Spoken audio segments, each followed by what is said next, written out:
দর্শক স্বাগত জানাচ্ছি নয়া দিগন্ত ফেসবুক লাইভে। আপনাদের সাথে আছি মোহাম্মদ লোটাস আহমেদ। আমাদের অবস্থান করছি রাজধানী ঢাকার ঢাকা 14 সংসদীয় আসনের মিরপুর এলাকায়। সেখানে আপনারা দেখছেন যে বাংলাদেশের জামায়াত ইসলামী মনোনীত সংসদ সদস্য প্রার্থী ব্যারিস্টার মীর আহমেদ বিন কাশেম আরমানের পক্ষে একটি নির্বাচনী মিছিল বের হয়েছে, যেখানে অংশ নিয়েছেন শত শত নারীরা। এবং আপনারা দেখছেন যে নারীদের এই মিছিলটি কিন্তু এই মুহূর্তে মণিকানন স্কুলের সামনে থেকে বের হয়ে সনি স্কোয়ারের সামনে দিয়ে কিন্তু এগিয়ে যাচ্ছে। এবং ঠিক এই মিছিলের সামনে অবস্থান করছেন জামায়াত ইসলামী এবং 11 দলীয় জোট মনোনীত প্রার্থী ব্যারিস্টার মীর আহমেদ বিন কাশেম আরমান। তিনি কিন্তু হাত নাড়িয়ে সাধারণ ভোটার এবং এই এলাকার স্থানীয় যারা রয়েছেন রাস্তার পাশের পথচারী সকলের কিন্তু দৃষ্টি আকর্ষণ করছেন এবং শুভেচ্ছা বিনিময় করছেন। আপনারা জানেন যে ত্রয়োদশ জাতীয় সংসদ নির্বাচনের তফসিল অনুযায়ী আগামীকাল সকাল 7টা পর্যন্ত কিন্তু নির্বাচনী প্রচারণার শেষ সময়। সেহেতু আজকের দিনটি কিন্তু সারা দেশের সকল প্রার্থীদের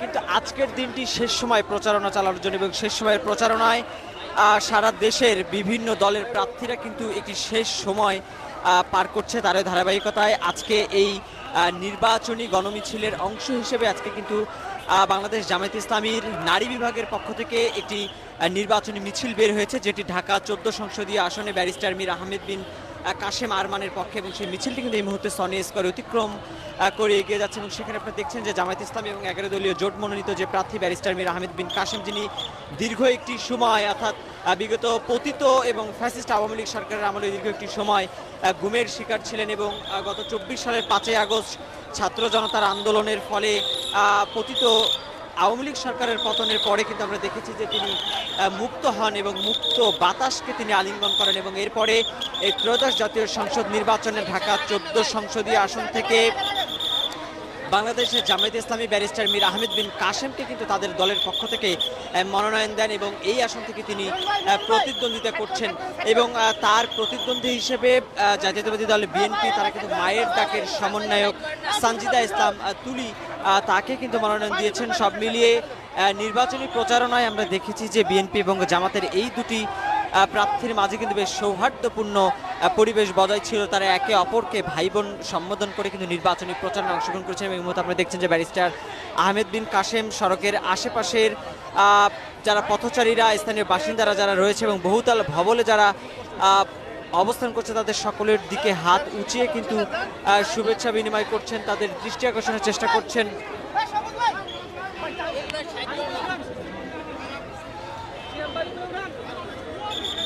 আপনারা দেখছেন যে ব্যারিস্টার মীর আহমেদ বিন কাশেম তিনি কিন্তু হাত নেড়ে নেড়ে এই এলাকার স্থানীয় ভোটার যারা রয়েছে, স্থানীয় বাসিন্দা যারা রয়েছে, তাদের সকলের দৃষ্টি আকর্ষণ করছেন।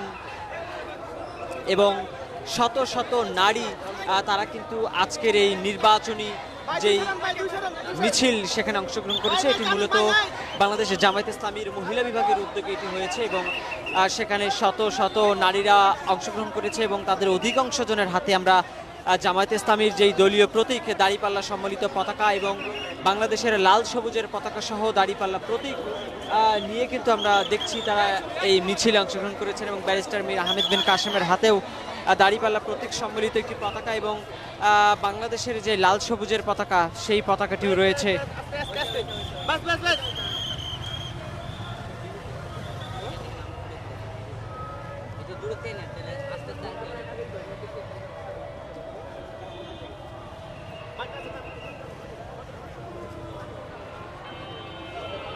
দর্শক, আমরা কিন্তু সরাসরি আপনাদেরকে যুক্ত করেছি মিরপুর সনি স্কয়ার এলাকা থেকে, যেটি ঢাকা 14 সংসদীয় আসনের এলাকা।